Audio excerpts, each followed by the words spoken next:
brothers and sisters in Christ, and welcome to another edition of World of Light. I'm your brother, Wiesent Roddy, and we got another anonymous who written this. The person says, God gave me a castle. I should not live proudly in it.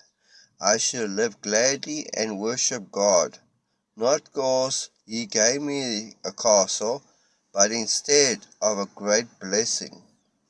Yes, this person is trying to say, if God bless you with a castle, don't fool yourself by letting proud and greed and richness blind you, and then you forget about God. You push Him aside, and then you only focus and live in what you see and what you're in.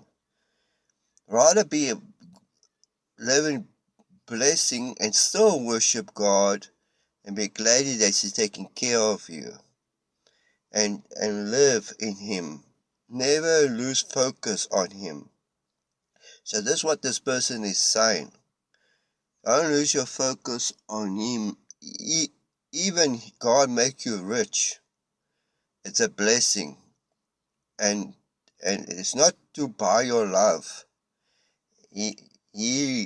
God tests us sometimes. God put things in us to feel grand or that, to see how we gonna handle it as human beings. Even He knows ahead what's our decisions and our motives, but to make us a better person. So in time, if we make the wrong choice and God reveals to us later, we get a chance to rectify it and repent and ask God forgive us.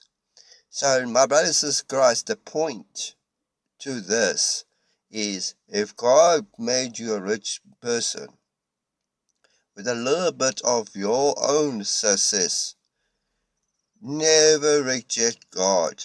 Always be grateful every day and thank Him every day that He bless you.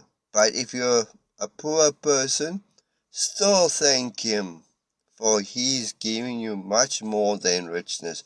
He's giving you life to live and enjoy and prosper and all that. So my brothers and sisters in Christ, the main answer to this topic, never lose your focus on God. Never let pride blind you from knowing your true God, Heavenly Father, and keep Him always in your heart and mind. Never let anything that comes your way makes you grand to take Him away from that. Keep that relationship with God. Amen.